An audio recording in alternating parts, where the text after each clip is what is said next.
കേരളത്തിന്റെ സാമ്പത്തിക അടിത്തറ തകർക്കുകയും അഴിമതി ഭരണം നടത്തി ജനങ്ങളെ വഞ്ചിക്കുകയും ചെയ്ത ഇടതു സർക്കാരിനുള്ള താക്കീതായിരിക്കും പുതുയുഗയാത്രയെന്ന് DCC പ്രസിഡന്റ് ജോസഫ് ടാജറ്റ് ബുധനാഴ്ച കുന്നംകുളത്തെത്തുന്ന പുതുയുഗയാത്രയുടെ ഒരുക്കങ്ങൾ വിലയിരുത്താൻ കുന്നംകുളത്തെത്തിയതായിരുന്നു അദ്ദേഹം.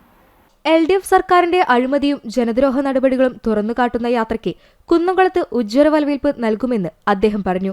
കേരളത്തെ വികസനത്തിന്റെയും സമാധാനത്തിന്റെയും പാതയിലേക്ക് തിരികെ കൊണ്ടുവരുവാനും UDF പ്രതിജ്ഞാബദ്ധരാണെന്നും അദ്ദേഹം കൂട്ടിച്ചേർത്തു.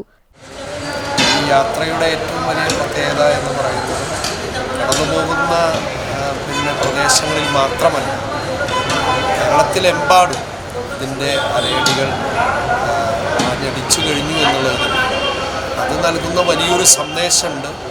അത് ഇടതുപക്ഷ ഭരണം മതിയാക്കണം എന്നുള്ള സന്ദേശം തന്നെയാണ്.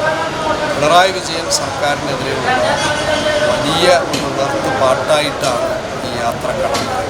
അത് ജനങ്ങൾ ഉന്നയിച്ച ഒരു ആവശ്യം ഐക്യജനാധിപത്യ മുന്നണി ഏറ്റെടുത്തുകൊണ്ടാണ് ആ യാത്ര എന്നുള്ളതാണ് ഏറ്റവും വലിയ സവിശേഷത. പ്രതിപക്ഷ നേതാവ് VD സതീശൻ നയിക്കുന്ന UDF രാഷ്ട്രീയ ജാഥ പുതുയുഗയാത്ര ബുധനാഴ്ച 12-ന് കുന്നംകുളത്തെത്തും. വടക്കാഞ്ചേരി റോഡിൽ ദ്വാരക ഗ്രൗണ്ടിൽ നിന്ന് ജാഥയെ പഴയ ബസ് സ്റ്റാൻഡിലേക്ക് ആനയിക്കും. തുടർന്ന് പൊതുയോഗം നടത്തും.